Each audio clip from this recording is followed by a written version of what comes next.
लोगोफोर मा BPF पार्टिया थानाय नंला नामा? BPF पार्टिनि साफा साफा गागि दैदेनगिरिफोरा साफा साफा BPF खौ नागारलांगासिनो थादों। मिरु BPF नि माखासे दैदेनगिरिफोरा लासै लासै BPF खौ नागारदों।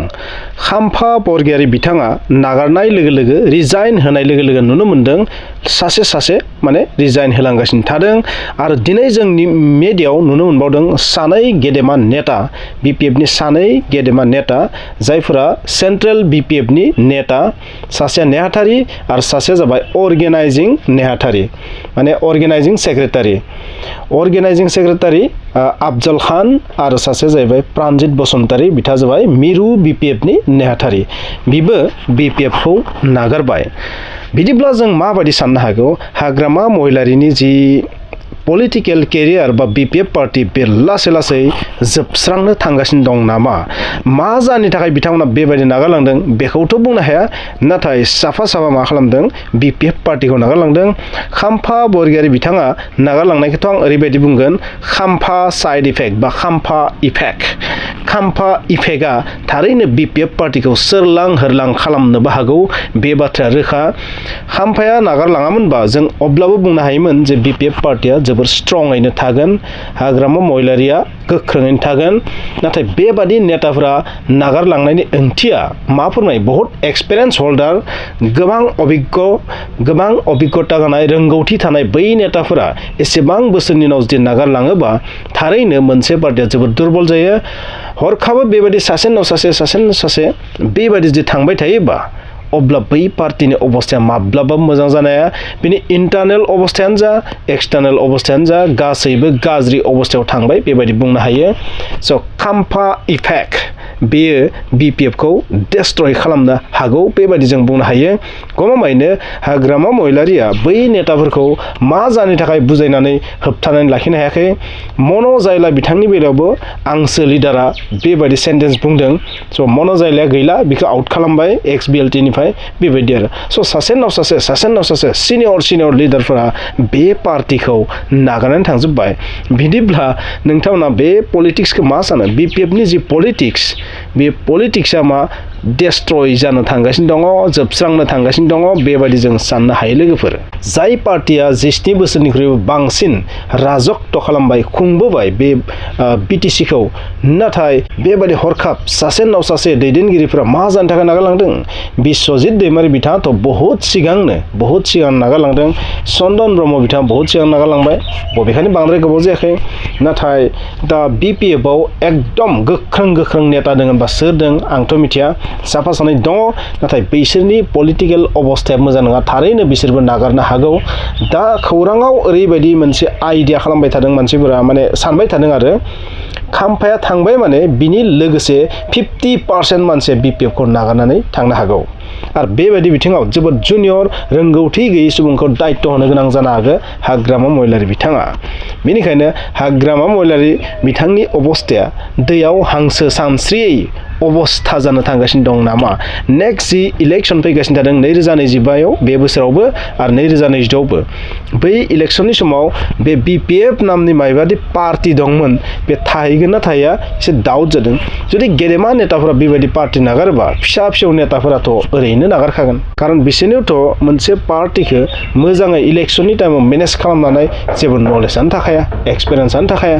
बेबायदि बिथिङाव मा जागोन BPF पार्टीया? स' नोंथांमोननि राया मा? नोंथांमोननि कमेन्टसा मा? नोंथांमोना मा सानो जे बे पार्टीया थांनानै थागोन ना थालिया, ना बे पार्टीनि जि लाइफ स्पेन बे जोबनानै फैबाय?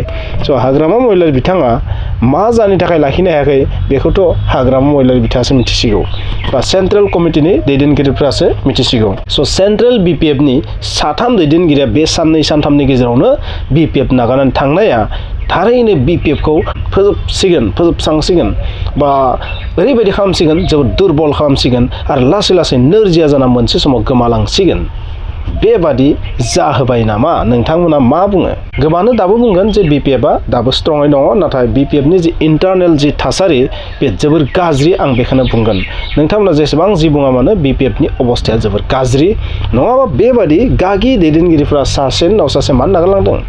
निश्चय ओरैबायदि जादों बिसोरनि गेजेराव माबा मोनसे बाथ्रायाव गोरोबलायाखै इलेक्शन जेननायनि उनाव माबायदि बेबस्था लानांगौ माबायदि स्टेप लानांगौ जानो हागौ बेबायदि बाथ्रा दान्थे बिदान्थेयाव गोरोबलायाखै बिसोरो बिनिखायनो बेबायदि गागि दैदेनगिरिफोरा साइड जानानै थाबाय थादों आं बेबायदि सानगोन स' पलिटिक्स होननाय बुस्थुआथ' जेननाय देरहानाय थाखायो नोंथांमोना बेखौबो मिथिगौ हाग्रामा महिलारि बिथाङाबो गोरोन्थि खालामाखै नङा बहुत खालामदों बिथाङाबो बहुत गोरोन्थि खालामदों स' जानो हागौ बै गोरोन्थिखौ बिथाङा एक्सेप्ट खालामाखै बेबायदि जानो हागौ नोंथांमोना बयबो मिथिगौ हाग्रामा महिलारि बिथाङानो UPPLनिफ्रासो बुंनाय बबेखानि बेयो बेसेबां सैथो मिथिया स' बिथाङा एसेम्ब्लियाव एटेनानै थायानो स' सासे नेताया जुदि एसेम्ब्लियाव एटेनानै थायाबा बेबो BPFनि गाहाय नेता अब्ला बेयो माबायदि जाथावना बाथ्रा स' बैबायदि बिथिङाव जानो हागौ BPFनि फारसे मानसिफोरनि गाज्रि मोननाया बांलांदों आरो बै बाथ्राफोरखौ जानो हागौ फोरमायनायाव बियो एक्सेप्ट खालामाखै ओरैबो जानो हागौ बेनिखायनो बिसोर दिनै नागारलांदों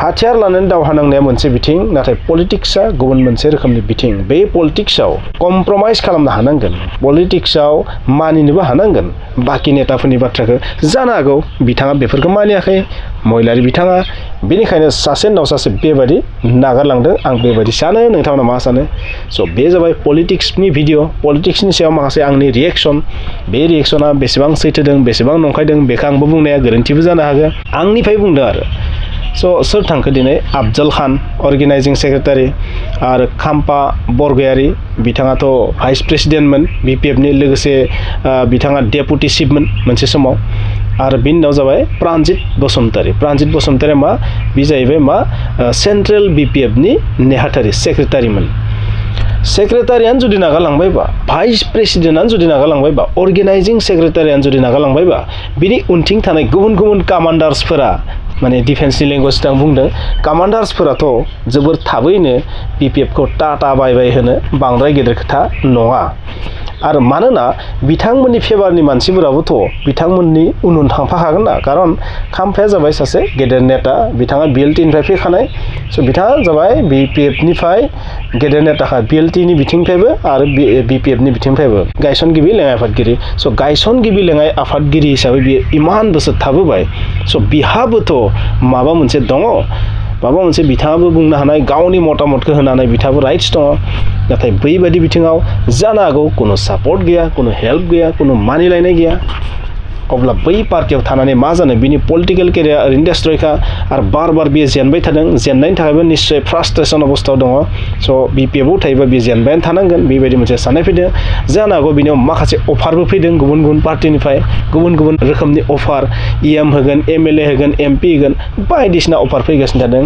आरो बै अफारफोराबो जानो हागौ बिसोरनि गोसोखौ गल गल फिदिंदों खोमा माने सोरखि बायदि फिदिंदों खोमा नङाबा हरखाब बेबायदि मानो थांखो जानखौबो खिन्थायाखै मा जानो थाखाय बेबायदि थांदों बै एप्लिकेसनाव जायखौ नुदों बेथ' सैथो जानो हाया बेथ' कारन जानो हाया नोंथांमोना बुंदो मा जानो थाखाय बेबायदि नागारनानै थांगासिनो थादों आरोबाव सोर नागारबावनो हागौ नोंथांमोना आइडिया खालामदो आरो बेबायदि सासे उनाव सासे जुदि नागारलाङोबा बे पार्टिया पार्टि जानानै थागोन ना थाया अब्ला हाग्रामा महिलारिनि अबस्थाया मा जागोन नोंथांमोना बेखौबो बुंदो थेंक इउ बिदिब्ला